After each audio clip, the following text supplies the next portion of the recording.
the channel for a very special video to celebrate the 10-year anniversary of me getting this guitar.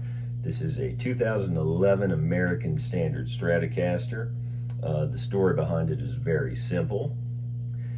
When I bought it in January of 2012, I've been playing guitar for over 10 years, and I'd always wanted an American Fender. I had several Mexican Fenders that I love and that I still own, but I'd always wanted an American-made one. And at that time, I had just changed jobs, and I had a bit of a windfall because I got paid a lump sum for all my unused vacation days for my old job. So I had more than a payday's worth of extra money. And I thought, well, I don't know when I want to have this much extra money again. So I decided that was the time to get an American-made Fender. I played a candy apple red American Special Stratocaster at the Showtime Music Store in Bridgeport, West Virginia, and loved it. Almost bought it on the spot, but it was a lot of money and I wanted to think about it a bit. And a few days later, I went to the Showtime Music Store at the Crossroads Mall near Beckley, West Virginia, and I played every American Special, which at the time was the most affordable guitar in the American Fender line, an American Standard that they had. And they had another candy apple red one. And going in, I thought that's the one I would want because I'd love the other one so much and it looked so beautiful. And that one was great. But I think there was a Sunburst American Special too. And then, of course, there was this American Standard.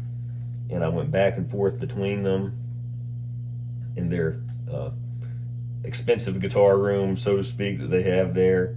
And in every way, this one was superior. Sounded the best, felt the best. I really love the looks of the candy apple red one, but it just couldn't compare to this one. And now I couldn't imagine this one being any other color. I mean, because it's perfect to me. And that's one thing about this guitar. It is and always has been perfect. It is still, as much as I love to modify guitars, this one has always been and continues to be 100% stock. It is an alder body, 2-point tremolo system, American Standard pickups. They had no special branding at that time. Maple neck and fretboard. It is a thinner shape than the current C-shaped necks in the American line and the Mexican line of Fenders, and it just feels great. And that was one thing about this guitar. The fretwork was perfect.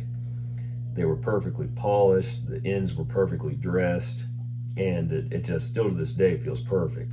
Very gloss finish, but very light. And of course, this is a poly finish, which I think is much more practical than nitro. And one reason why it still looks basically perfect all these years later, because I've tried really hard to take especially good care of this guitar, because that's, to me personally, like my beloved black Telecaster has many battle scars, because it seems just so much more like a workhorse, and those dings and scratches give it character. But this one I've tried to keep perfect. And still has the stock tuners, non-locking, but very nice, very smooth, stays in tune great.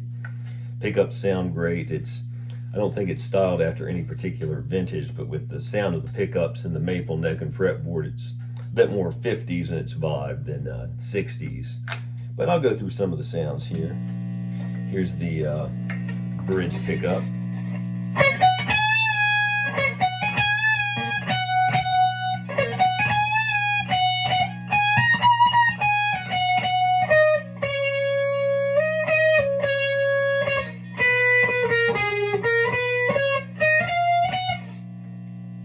And here's the neck pickup.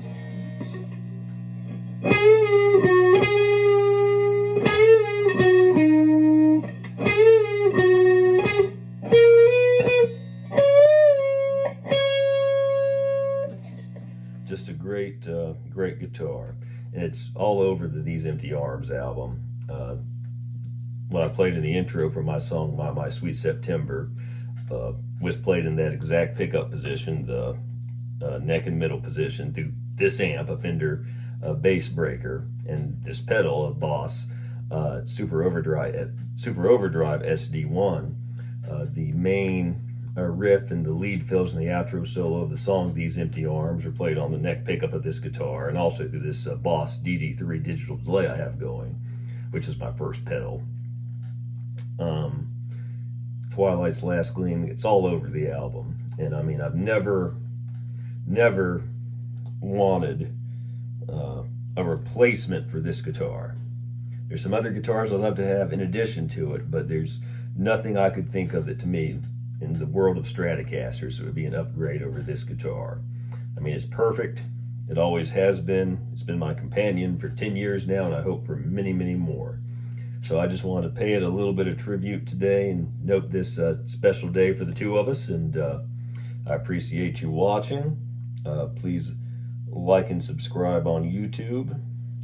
And I will play you out with the main riff of These Empty Arms.